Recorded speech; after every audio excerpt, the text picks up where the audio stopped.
खबर देंगे आपको। पंजाब के दारुल हुकूमत लाहौर के बाद रावलपिंडी में लापता होने वाली बच्ची की 12 घंटों बाद लाश बरामद कर ली गई है। 6 साल बच्ची दिन 12 बजे से घर से लापता थी। लाश नाले के करीब से बरामद की गई है। 6 साल बच्ची के गले पर निशानात भी मौजूद हैं।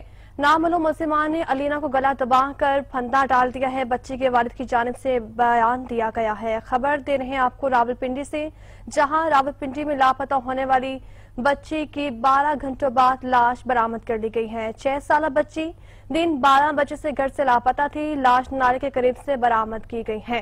खबर दे रहे हैं आपको रावलपिंडी से, जहां लापता होने वाली बच्ची की 12 घंटों बाद लाश बरामद कर ली गई है।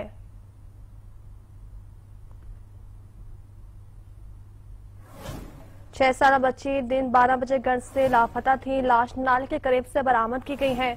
6 साल बच्ची के गले पर निशानात मौजूद हैं। नामालूम मुलजिमान ने अलीना को गले में फंदा डालकर कत्ल कर दिया है। तफसीलात जान लेते हैं नुमाइंदा 7 न्यूज़ उस्मान मुगल से।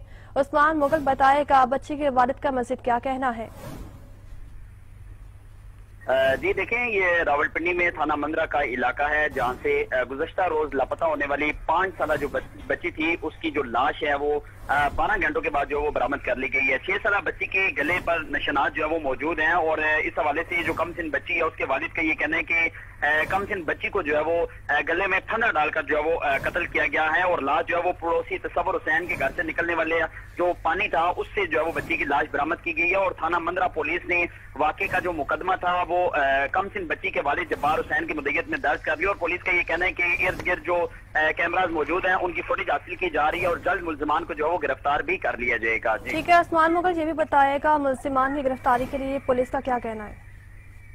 जी देखें, इस हवाले से पुलिस का ये कहना है कि गुज़श्ता रोज ये कमसिन बच्ची थी जो दिन 12 बजे से 1 के दरमियान अपने घर से निकली थी और उसके बाद जो ये गायब होगी और पुरअसरार तौर पर घर के करीब से इसकी लाश जो है वो बरामद हुई है और अभी तक जो है वो कमसिन बच्ची के जो वालिद है उनकी जानिब से भी किसी को नामजद नहीं किया गया। पुलिस का ये कहना है कि जदीद साइंटिफिक जो तरीकाकार है उनका इस्तेमाल करते हुए जल्द मुलजिमान जो उनको गिरफ्तार कर लिया जाएगा और इब्तदाई तौर पर जो शवाहिद है वो भी इकट्ठे किए जा रहे हैं। ठीक है उस्मान मुगल, बहुत शुक्रिया आपका।